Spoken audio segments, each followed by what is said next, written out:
Pessoal, boa noite. Boa noite. Vamos dar início aí, então, a mais uma aula. Nossa disciplina de Ciência Política, pelo, pelo, pelo que eu vi.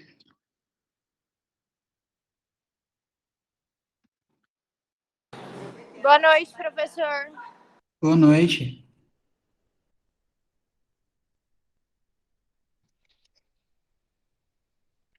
Pelo que eu vi, me parece que as provas começam dia 1º de dezembro.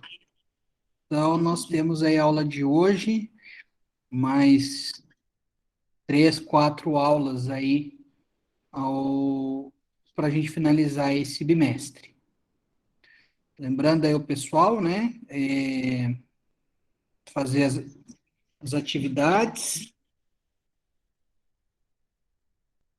e fazer a prova MUT que vai ter esse bimestre, tá? E, salvo, salvo engano, eu postei atividade só semana passada, na anterior não teve, tá?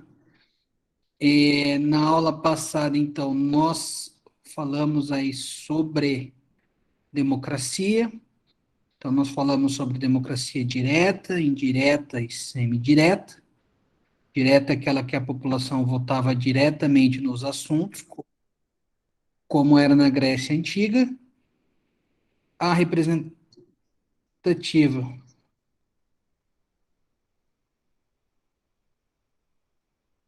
a representativa que surgiu com a Revolução Francesa, ou indireta, que é de se eleger representantes, e a semidireta, que é a indireta, com nomeação de representantes, porém tendo alguns mecanismos de participação direta da população.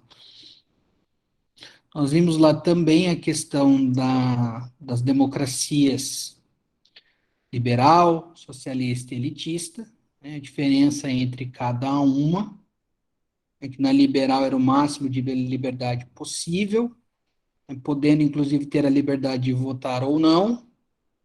Na socialista, além das peculiaridades da liberal, tinha-se ali a possibilidade de se votar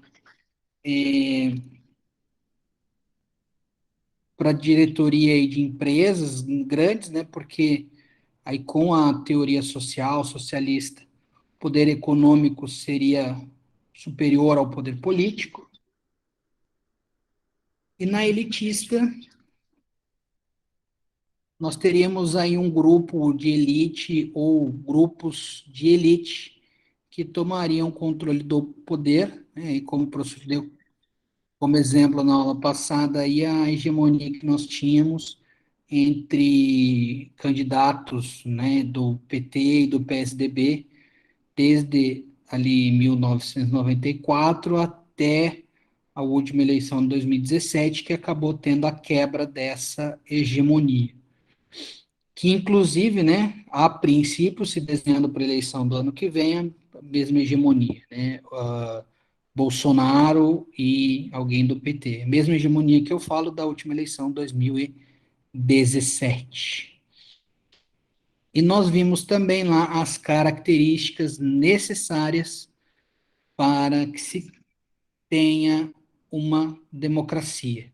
Então, a eleição direta ou indireta para os representantes do Poder Legislativo, do Poder Executivo, é uma pluralidade de partidos, uma pluralidade de candidatos, o voto igual, né, o voto sem restrição, entre outras características que nós vimos. Né? Então, na aula de hoje, nós vamos ver aí dois tópicos. E nós vimos a questão do mandato também, né? Quando nós falamos lá dos sistemas representativos, nós vimos a questão do mandato representativo e do mandato imperativo. Né? Nós vimos lá dos sistemas representativos de dualista, né? Que seriam vontades distintas. A vontade do eleitor acaba quando ele elege alguém e o representante teria liberdade da sua vontade, e a teoria da identidade, que ele teria que prestar contas, né? Aí teria o tal do mandato imperativo. Na aula de hoje, então, né, dando início aí à nossa aula propriamente dita, nós vamos ver, então, dois pontos, tá? Para a gente, em tese, estar finalizando esse ponto da democracia.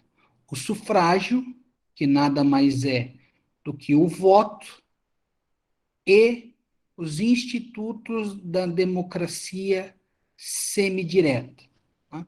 Que aí, com base na doutrina aí do Paulo Bonavides, nós teríamos algumas modalidades, né? Alguns institutos específicos, que aí seria o referendo, o plebiscito, iniciativa ou iniciativa popular, a revogação e o veto. Os três primeiros, tá, previstos no Brasil, na Constituição, lá no parágrafo único do artigo 1º, a revogação e o veto, não. Nós temos o veto, mas nós temos o veto lá na questão do freios e contrapesos, realizado pelo presidente da República. Tá? Então, começando.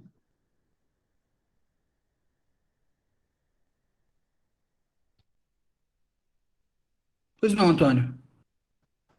Professor, só quanto à atividade da semana passada, que eu procurei aqui no AVA e não tem. Eu confirmei agora e não encontrei atividade no AVA ainda. Será que não está Não aparecendo para tem? gente? Não tem. Ah, eu vou confirmar então, porque a princípio era para ter. Ah, então, a gente não encontrou. Conversei com as meninas aqui, ninguém encontrou atividade. Eu acho que não está aparecendo para gente. Tá. Eu vou fazer o seguinte, então. No final da aula, eu vou dar uma confirmada nisso daí, Beleza, então, tá? professor. Para ver Obrigado. certinho se foi.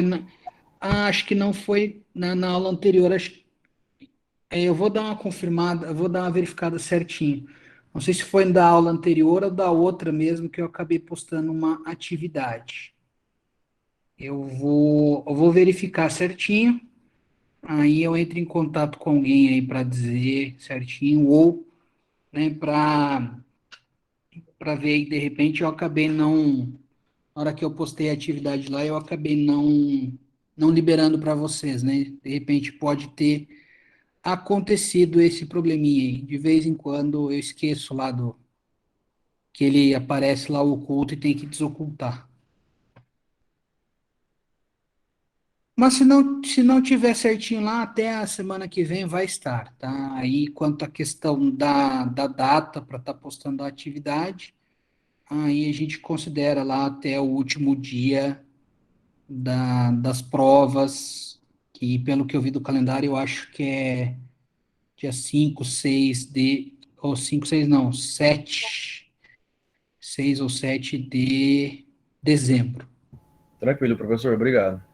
Valeu, eu que agradeço aí pelo feedback. Bom, pessoal, então, começando aí, o material ali eu coloquei os institutos da democracia semidireta primeiro, mas, tá, eu vou começar aí falando pelo sufrágio, então, né, o sufrágio, até porque ele é um mecanismo aí de quaisquer das democracias, né, que nada mais é do que o voto. Nós já estudamos ele aí, né, de uma forma superficial na aula passada, mas só para a gente analisar aí as teorias, tá? Então, o sufrágio é aquele poder, aquele direito dado a uma parcela, corpo eleitoral, que vai estar ali exercendo esse direito ao quando solicitado. No nosso caso aí da Constituição, né? A Constituição exige que o sufrágio seja a princípio, de 4 em 4 anos, só que eles de 4 em 4 anos da última eleição, né? Aí nós vamos ter uma diferença que as eleições municipais para vereador e prefeito, elas ocorrem em separado das eleições estaduais e federais. Tanto que o ano passado nós tivemos eleições municipais, salvo 2020, e ano que vem nós vamos ter eleições estaduais e federais. Aqui fica uma crítica minha, tá? Poderia ser tudo junto, poderia, inclusive se gastaria, na minha opinião, menos dinheiro público, porque você teria eleição efetivamente de 4 em 4 anos, não de 2 em 2. Então você teria um gasto menor aí de carregar urnas, de ter que capacitar o pessoal, né, de você gastar, às vezes, dinheiro com alimentação de quem trabalha como mesário, secretário de prédio, etc. E também a remuneração aí de juízes e promotores que atuam, né, como juízes e promotores eleitorais, porque eles acabam tendo um adicional remuneratório para estar fazendo essa função. De repente, é até por isso que acabou se fazendo de 2 em 2 anos, né? Para esse povo aí acabar tendo uma remuneração maior de 2 em 2 anos, em vez de ser de 4 em 4. Tá? Fica aí a minha crítica. E nós temos um mandato diferenciado, que é o de senador, que na verdade ele é de 8 em 8 anos. Então, né, aí só os períodos nos quais a Constituição nos obriga a exercer o nosso direito ao voto ou ao sufrágio. Tá? Então, aí nós vamos ter dois tipos de sufrágio: sufrágio direto e o sufrágio indireto. Então, o indireto é quando eu vou às urnas para uma eleição. Então, são essas as modalidades para eu eleger um representante. Então, eu vou e voto para eleger. O voto direto, hoje, tá? Nós vamos ter aí, quando vai acontecer aí um instrumento ou um instituto da democracia semidireta, seja plebiscito ou um referendo, tá? Levando em consideração aí que o Brasil hoje, né, como nós vimos aí na Constituição de 88, é uma democracia semidireta. Então, aí, quando nós falamos nesses institutos, nós não falamos em eleição, nós falamos em votação. Então, nós vamos votar sem eleger, tá? Porque a eleição ela é específica, né? Aí a questão do termo técnico, a eleição ela é específica para a escolha de um determinado representante, de um determinado candidato.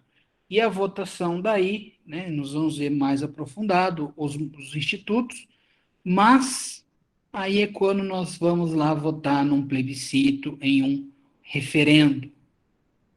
No Brasil, inclusive, nós temos poucas exemplos aí de plebiscitos e de referendos. Em outros países que possuem, né, aí também tem o voto direto, seja para o veto ou para a revogação. Aí então nós vimos, né, o conceito de sufrágio, os tipos, tá? E direto e indireto, e nós vamos ter aí então as modalidades nas quais esse sufrágio ele é ou era exercido. Então aí nós vamos ter o sufrágio restrito e o sufrágio universal. tá? Já coloco para vocês que um sufrágio 100% universal ainda não existe. Tá? Então, o sufrágio restrito, lembrando lá quando a gente viu as modalidades, as formas de governo lá, quando se falava da questão principalmente da aristocracia, né, e quando surgiu a questão da representatividade, também se tinha essa concepção de que se eu colocasse um grupo seleto, um grupo restrito para ser candidato e para ser eleitor, então para ter o direito de votar e ser votado, eu teria, no final, o governo dos melhores. Né? Lembrando aí que na questão lá da aristocracia, nós tínhamos um governo tido como governo dos melhores, seja aquele governo não de melhor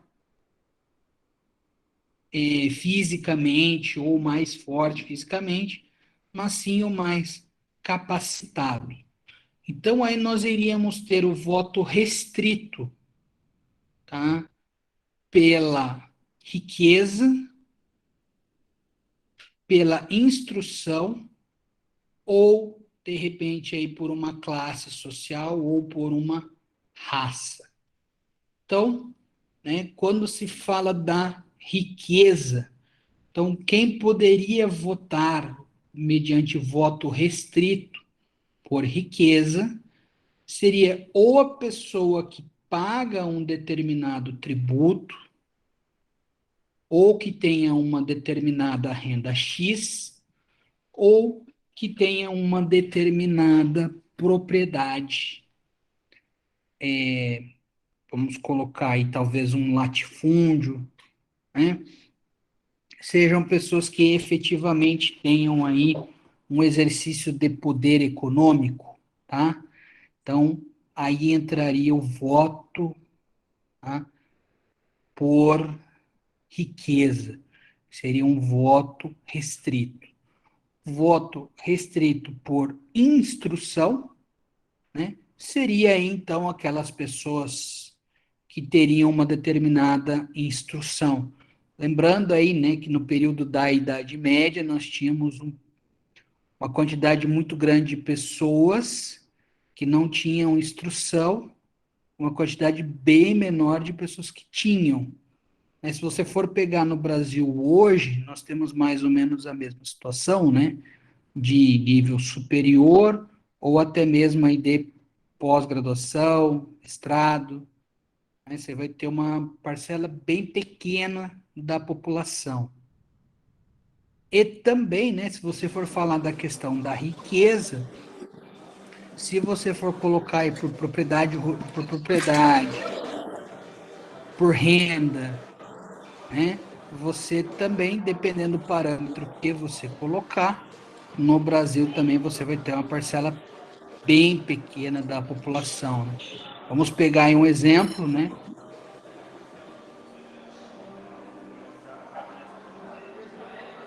De quem tenha uma determinada renda acima de 20 mil. Né? Seria uma parcela bem pequena da população comparada, né, com a maioria aí, que pelo que eu dei uma pesquisada, ganha em torno de 5 mil para baixo. Alguém quer falar alguma coisa? Desculpa. Não? O áudio da Vanessa tá ligado. Se puder Ligou. desligar, por Não, então, favor. até achei que queria falar alguma coisa.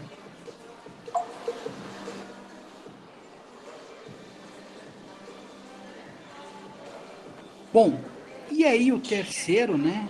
Esses dois são os dois mais comuns, tá? E o terceiro aí você pode colocar aí por questão de classe social ou por raça. Né? Vamos colocar por raça aí um exemplo, só os brancos votam, né? Levando em consideração o exemplo do Brasil, né, que os negros eram escravos, então, né, só os brancos poderiam votar, porque só os brancos seriam livres. É um exemplo, tá? Até porque não sei se isso existia no Brasil. E aí você pode pegar por classe social, né? De repente aí só o pessoal da nobreza poderia estar exercendo o direito ao voto. Esses então seriam, tá, as modalidades de voto restrito. Tá? Outra modalidade de sufrágio ou de voto que nós temos é o universal. Vou tentar.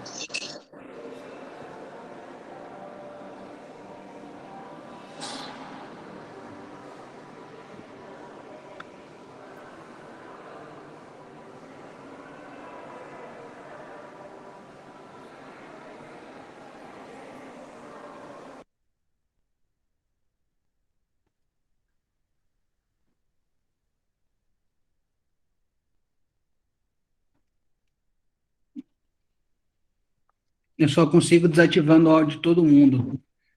Aí depois, se alguém quiser falar, tenta abrir o microfone, se não abrir, me avisa no chat, por favor. Então,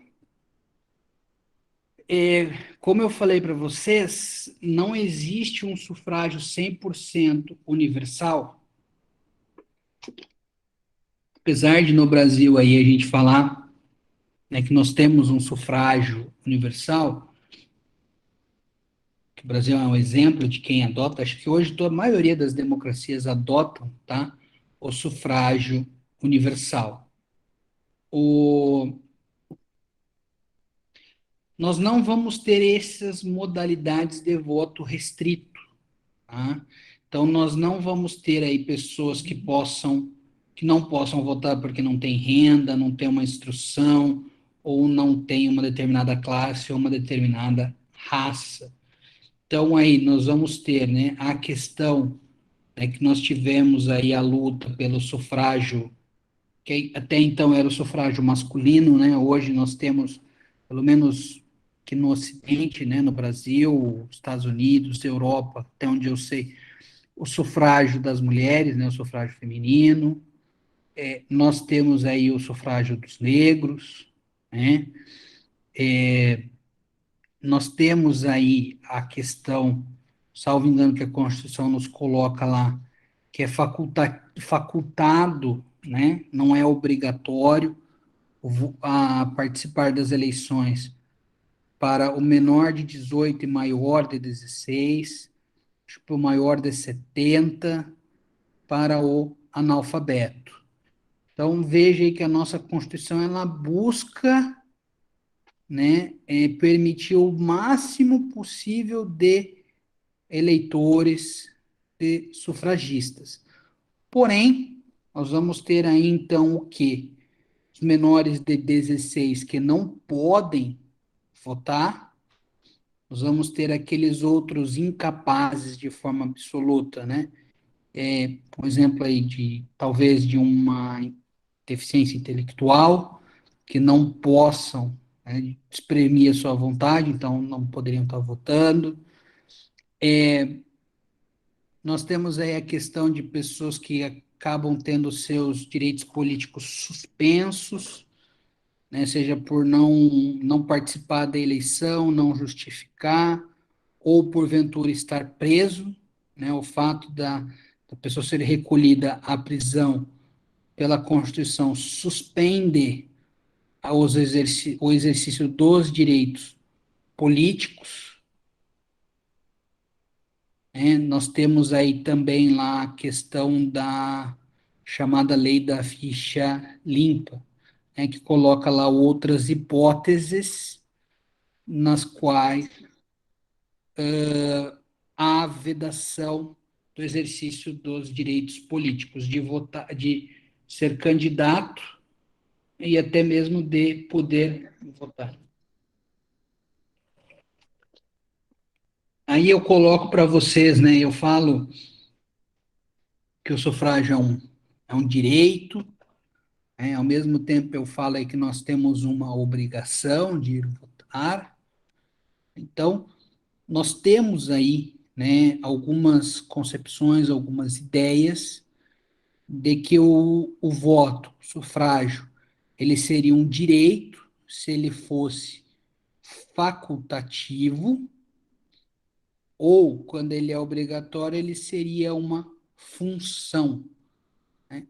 Hoje, tá, nós temos, então, um entendimento híbrido ou misto dessas duas situações, que o sufrágio ele é um direito-função. Ah, professor, por que que é um direito-função? Que eu tenho um direito público, né, dentro da distinção lá de direitos públicos e privados. Os direitos políticos, eles são considerados como direitos públicos subjetivos. Então, eu tenho aí a minha função pública, que eu sou obrigado a exercer, que é a de votar. Mas eu tenho o direito de votar em quem eu quiser, ou até mesmo de anular o voto. Então, aí entraria como uma via dúplice, né? Como um direito e como uma função ou uma obrigação.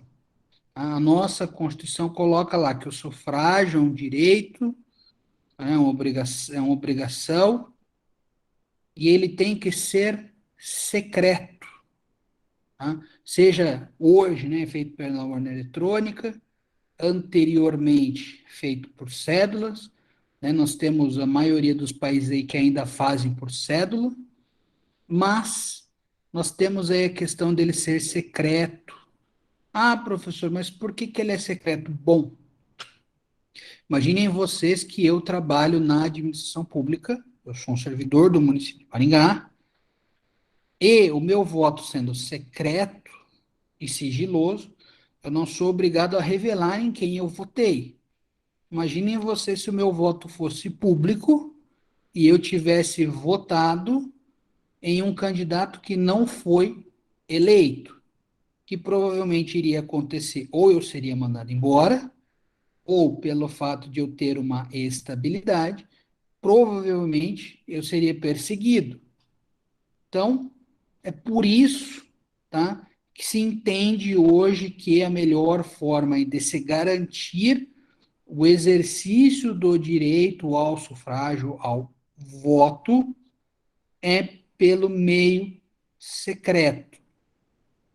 Aí nós podemos discutir qual é o mais seguro, né? Se é o eletrônico ou se é o físico, tá?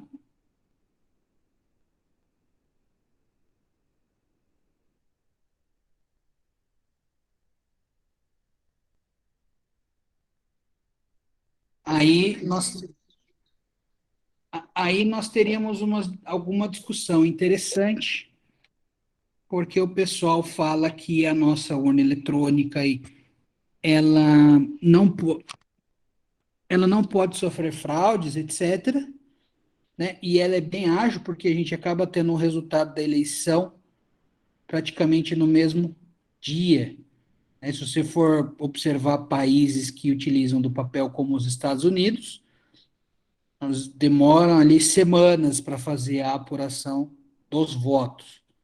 Então, aí eles se apegam a essas questões, né? Porém, de acordo aí, inclusive com todo o movimento que foi feito esse ano, né, se diz que essas urnas são mais difíceis de ser auditadas, né? Se eu quiser auditar uma eleição em papel, eu posso pegar ali os papéis e recontar os votos. Dizem aí que essa urna eletrônica ela não teria uma condição, uma possibilidade de fazer essa recontagem. Se efetivamente é verdade ou não, né, aí eu vou ficar devendo para vocês de forma efetiva, tá? Só tenho para mim que se tivesse uma forma de garantir, uma forma efetiva de você votar e não ter dúvidas, né, para evitar inclusive fraudes ou um diz que me disse, talvez seria melhor. Até porque levando em consideração aí se fosse tudo isso que se fala, né, aí fica a minha opinião, né, nós teríamos esse sistema eletrônico em mais países do que o contrário.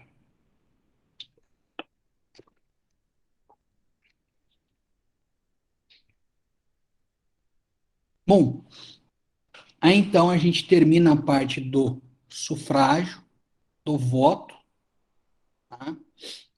E agora então nós vamos adentrar aí no nosso segundo tópico, que são os institutos da democracia semidireta.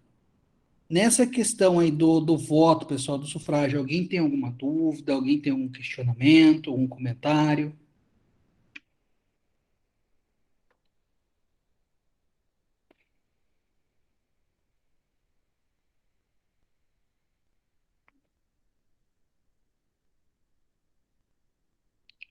Bom, pessoal, então, entrando aí nos institutos da democracia semidireta, eu vou falar primeiramente para vocês dos dois mecanismos que nós não temos no ordenamento jurídico brasileiro, tá?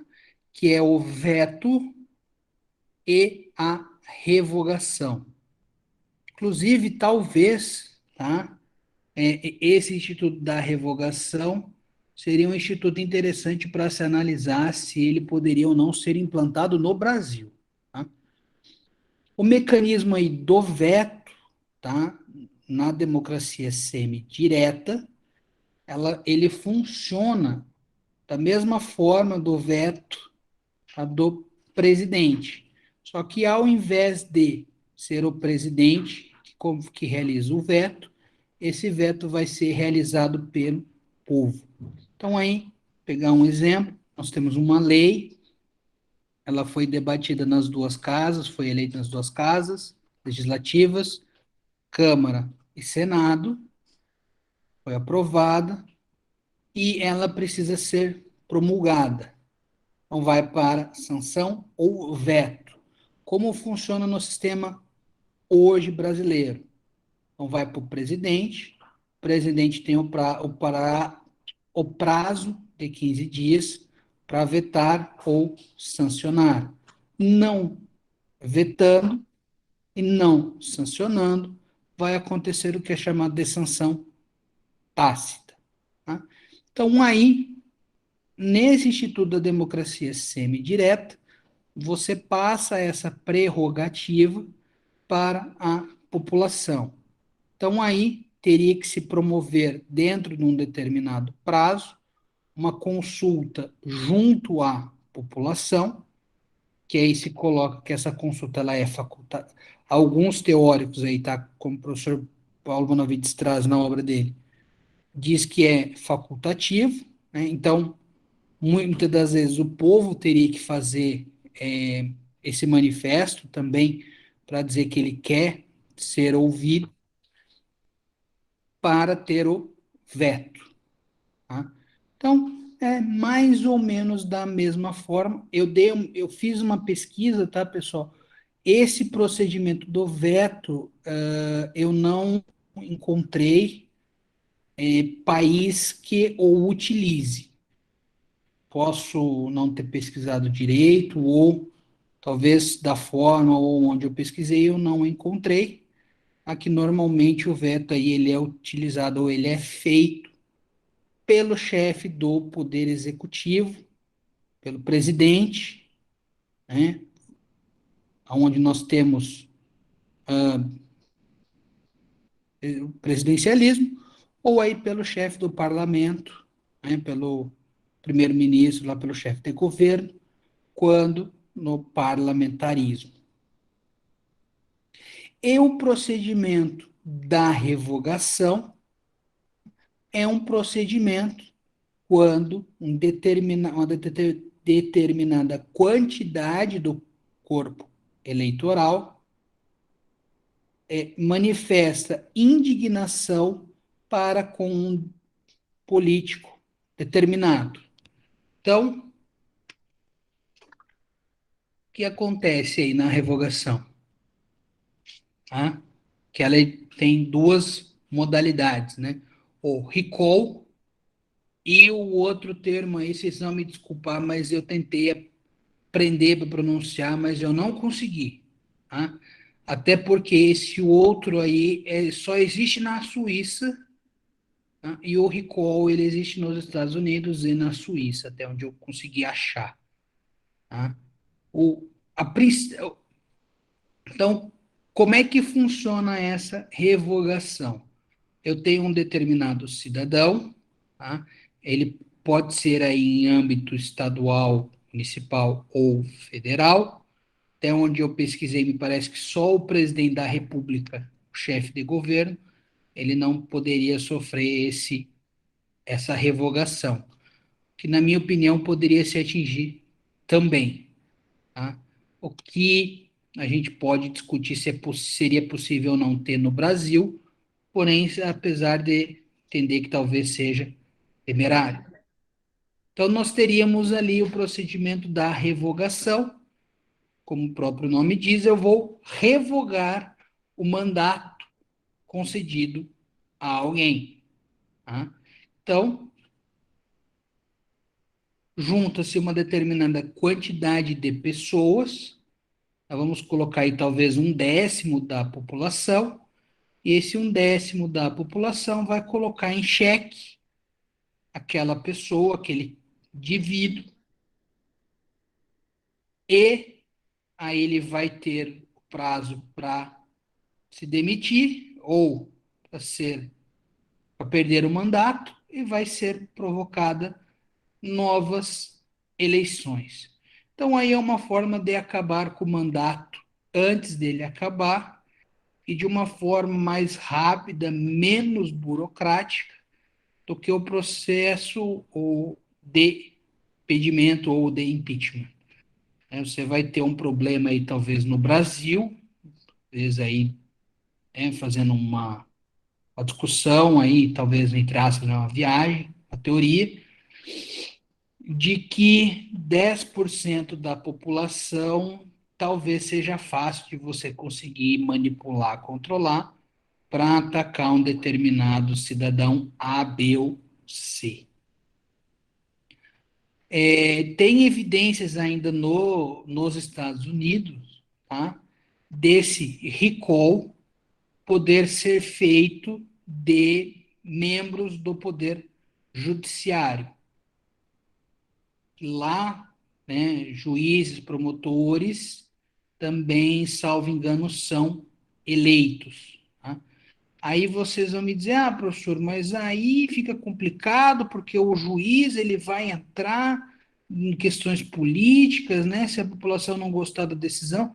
Imaginem vocês se a gente pudesse fazer um recall, uma revogação do Supremo hoje. Então, talvez aí esse pessoal acabaria sendo menos político e mais técnico jurídico. Talvez, ou talvez não. Né? Talvez só puxasse mais sardinha para o lado de quem está no poder ou da maioria da massa aí para não perder o cargo. Tá? E alguns falam, inclusive, das próprias decisões judiciais. Qual é o principal fundamento para defender o recall jurídico, né? O recall dos juízes?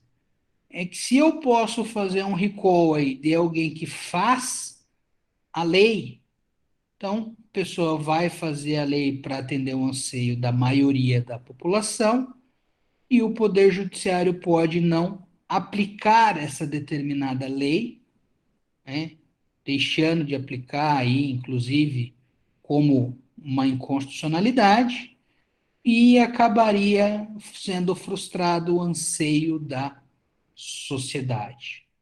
Tá? Então, seria esse aí o recall. Recall, então, seria uma revogação individual.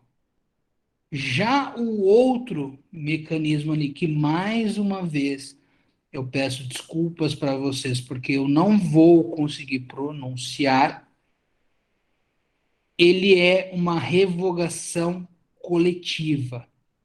Então, eu faria uma revogação de toda a Assembleia, né, de todo o corpo de pessoas do Legislativo, por exemplo, tá?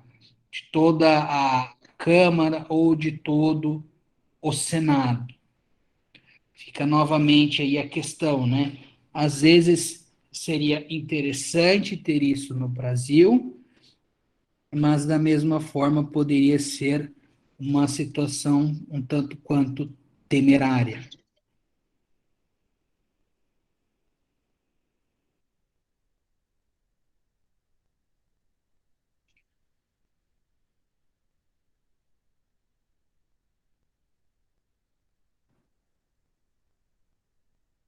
Esse, então, seria o mecanismo o Instituto da Revogação. Pois nós vamos ter aí, então, o Instituto da Iniciativa ou da Iniciativa Popular, tá? Que é quando uma parcela da população, tá? Salvo engano, no Brasil, acho que tem que ser 1%, dividido em alguns estados, que vão poder fazer protocolar um projeto de lei. Tá? Aí é chamado de Lei de Iniciativa Popular. A mais famosa, tá, dessas leis, que inclusive foi a que eu pesquisei, que eu achei mais rápido, foi a Lei da Ficha Limpa. Tá? Torna elegível ou inelegível os candidatos que cometem crimes, atos de improbidade, entre outros crimes aí contra crimes ou atos ilegais para com o poder público. Aí então, né, uma proposta de lei, um projeto de lei feito pela população, pela iniciativa popular. Sem problemas, Camila. Boa noite. Nós vamos ter aí, então, duas modalidades, tá, de iniciativa popular. Tá? A primeira delas, a população ela vai apenas fazer a proposta de uma determinada ideia. Tá? Então, vamos colocar aí, a população aqui quer que se faça uma lei para alterar o Código Penal para que se inclua um determinado crime. Tá? Então, peguei ali o número mínimo de assinaturas, de pessoas, e daí vai ser feita no legislativo essa lei, a redação do texto dessa lei. Tá? E nós temos a outra modalidade, que aí a população já apresenta o texto pronto, tá? Com artigos, parágrafos, incisos, tá?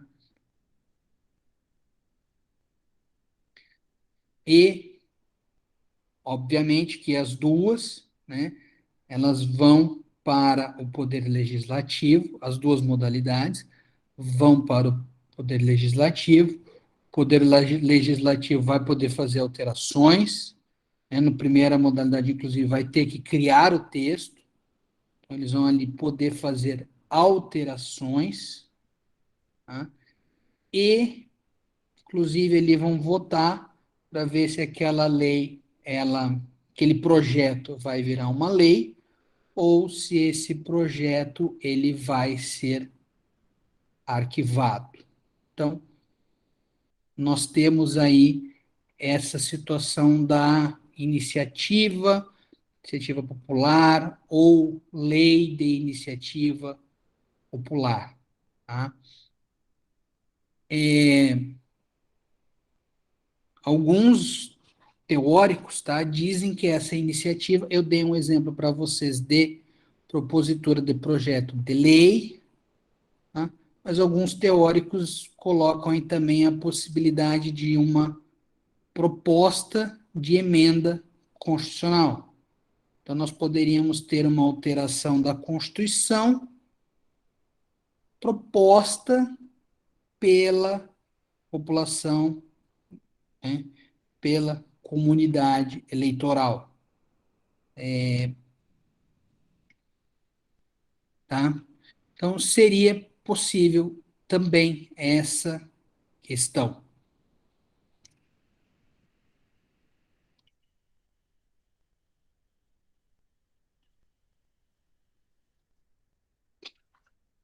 Aí, nós vamos ter os dois, junto com a iniciativa popular, né?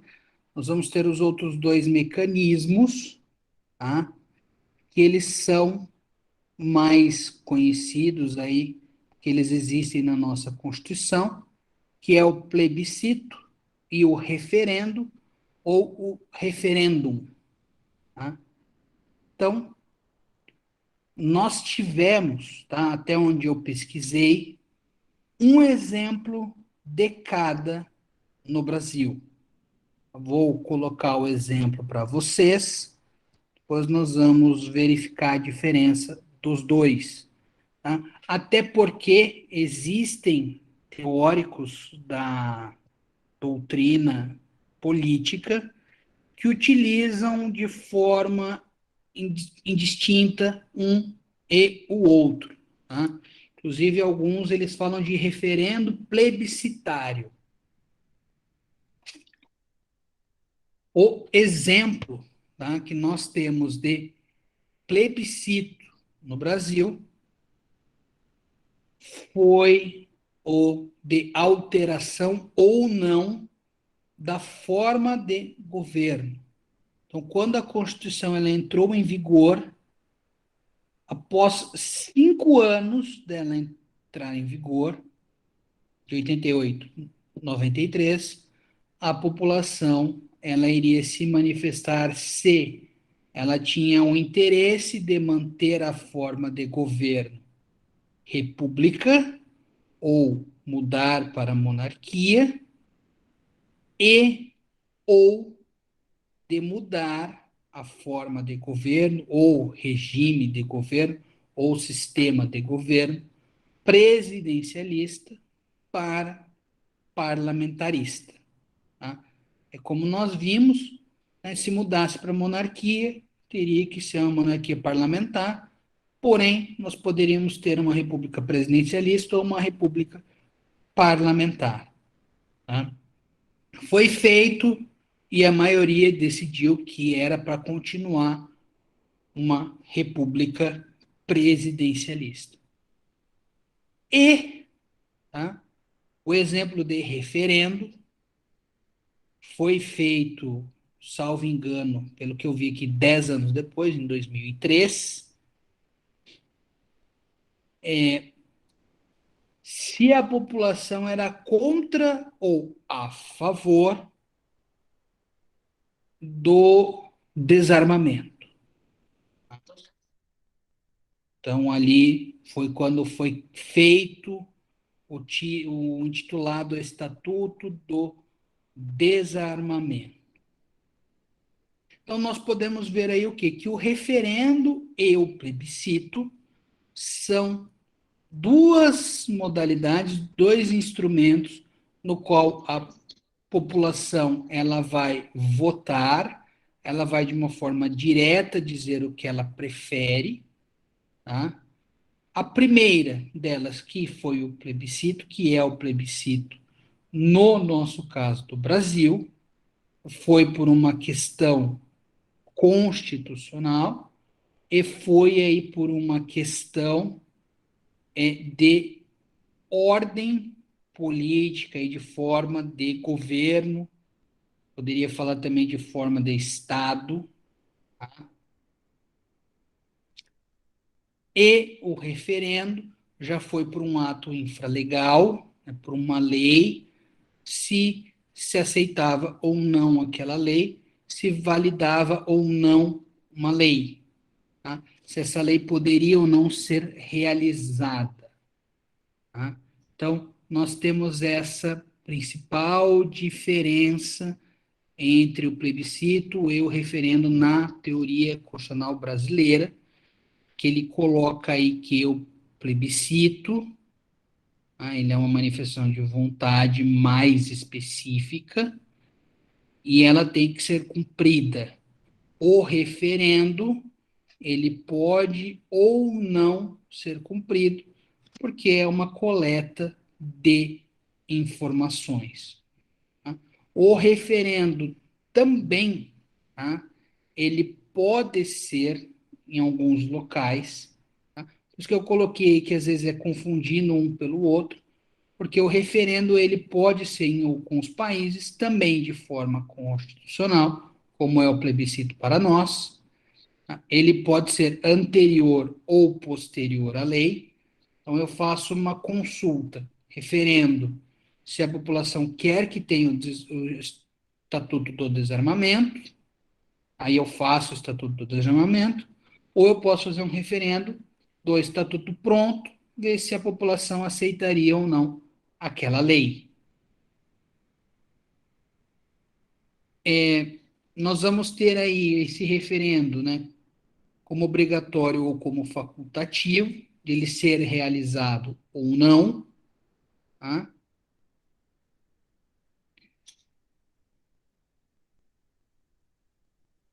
E a principal diferença, então, para nós, tá, é essa questão. Tem alguns teóricos, tá, que colocam aí uma observação nessa diferenciação também, que no referendo eu votaria por uma ideia ou por uma lei, e no plebiscito eu votaria para uma pessoa ou para um nome, que eu daria um poder, um tanto quanto irrestrito, para o chefe de governo. Tá? Isso aí é uma teoria, tá, das que fazem então essa distinção entre o plebiscito e o referendo.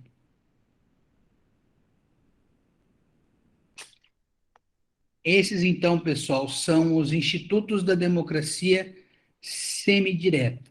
Tá?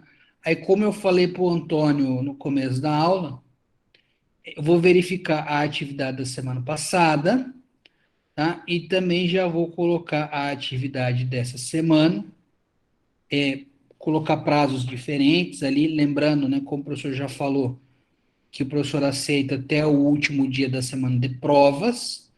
Não vamos deixar de fazer, pessoal, né, porque é importante para compor a nota.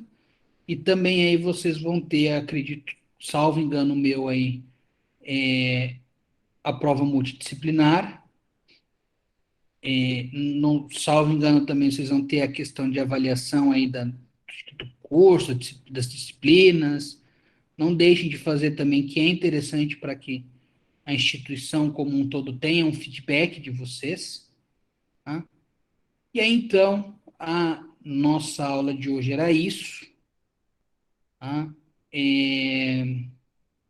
Boa noite a todos, uma boa semana e a gente se vê na nossa próxima aula. Boa noite, professor. Boa noite, professor. Boa Boa noite, noite. professor. Boa noite. Boa noite, professor. Boa noite. Boa noite, professor.